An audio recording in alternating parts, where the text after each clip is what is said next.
Om Tat Sat. My humble prostrations to the all-pervading energy known as Brahman or God, to my worshipful Guruji, Swami Jyotirmayananda Maharaj, to all the sages and saints of this world, and to each of you divine soul watching today's satsang. Today we will be studying Sutra number 38 from the Sadhana Pad of the Raja Yoga Sutras of Patanjali Maharaj. So Sutra number 38 is Brahmacharya Pratisthayam Viryalabha. Again, Brahmacharya Pratisthayam Viryalabha.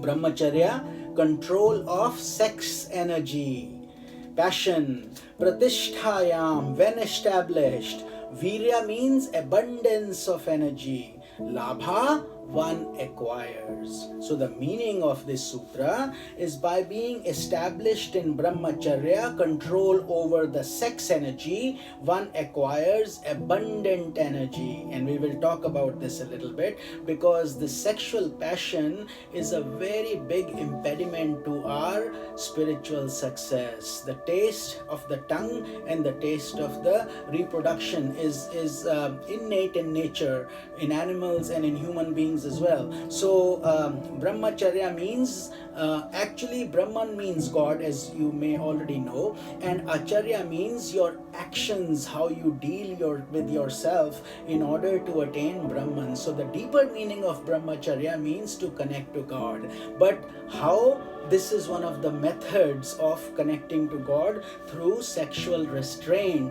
So the term Brahmacharya is moving towards Brahman, as I just explained, but in a limited sense, it is the virtue of controlling and sublimating our sexual urge, which is biological. So I know there is a lot of misinformation out there, and there are different gurus, different people telling you all kinds of things and polluting our brains. But if you go to the authentic masters, and if you follow the original Sanatana Dharma, and if you are a sincere aspirant for God realization, you can do basic level things and you can still be a householder and get married, and all that's perfectly fine to attain liberation. But if you are sincerely seeking to be a yogi, then and to attain God realization, then this path basically strongly prescribes you to have sexual restraint, because these are senses, and these senses, Sage Patanjali will explain why. As we always say, the Sanatan Dharma, the Upanishads, the scriptures are so deep. They first tell you what to do, why should you do it, what not to do, why should you not do it, and then the decision depends upon you, because we are the ones who have to live with the consequences of our actions. The same thing happened in Bhagavad Gita. Lord Krishna gave all the teachings to Arjuna, and in the end he says, now do as you want, do as you please. So God will never force his will upon us. Each of us can make choices, and therefore hopefully we as sadhaks make prudent choices that are good for humanity and good for our evolution also. Otherwise the consequences also belong to us. At that time it's too late to deny those. They come as a byproduct.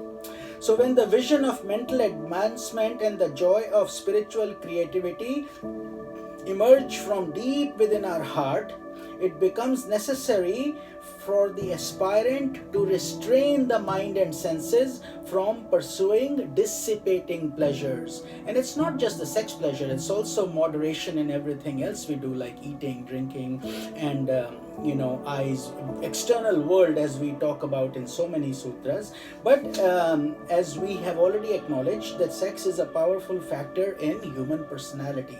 So it is the creative force operating in the physical vital plane of one's being. It's a very strong force. So its energy, think about it, this energy has the power of creating human beings. That's what happens. The human beings come out of this sexual energy. So neither it should not be wasted under the dictates of passing sentiments, nor should it be misused. It takes a lot of time and effort to generate this energy. So rather, when we channel this energy properly and we sublimate it, it, it gives rise to the development of a very high standard of health and body and mind. So basically, once we are over this urge, it's a little hard, but once you get over this urge, you will advance very rapidly. The sublimated sex energy, according to Sanatana Dharma, is called Ojas Shakti. So that energy that took so long to make is now really going to go inside your kundalini, and it comes and gives you effulgence from within, because you have diverted the flow of that. Think of a dam concept. Just like if water is flowing, it is wasted, but if you make a dam, now you are taking that water and diverting it to areas that can help civilizations, farming, other areas, and so on. So that's what in essence you're doing with the sexual energy. You are, instead of just leaking it out, you are now taking it and taking it within, and that energy is helping you with that glow, that light, that prakash in Hindi we call it, the light that glows inside and gives you a lot of rapid spiritual development also. It is the basis of the mental movement towards spiritual expansion during deep meditation. So when you meditate, at that time your thoughts become more clearer, calmer, and this energy is doing its job. It's giving you that peace that can come from that joy, the bliss feeling that you get. It is the basis for creative thoughts and ideas, which have been the fountain source of all great works for sages, saints, and men of genius in every field. So therefore this sutra is very important, and this is why sage Patanjali is greatly explaining each of these sutras, because generally there are a lot of myths, or if we don't go in the deeper depth, we just take things at the surface level and we get pulled across in different directions. So the authentic masters, the sages and saints who have actually self-realized themselves, follow this path very carefully and very religiously as well.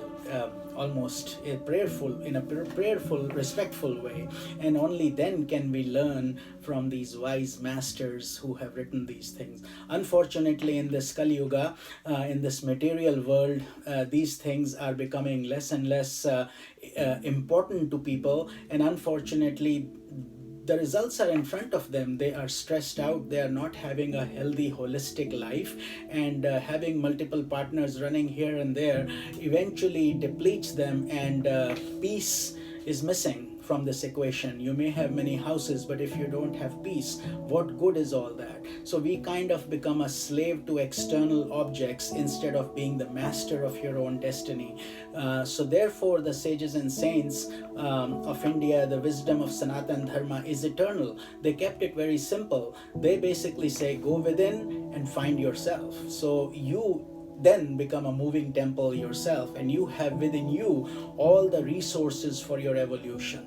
So therefore we don't need so much dependence on the external world, although we do need it for the basics. But after that, we just need to focus on our spiritual progress rather than getting caught up in the rat race. So this is the sutra for today. I hope you enjoyed it. I hope you're enjoying this series, and if you are, please continue to send me your comments. They're very helpful, and if you have any questions, feel free to ask as well, and I'll be happy to guide you in any which way, shape or form I can.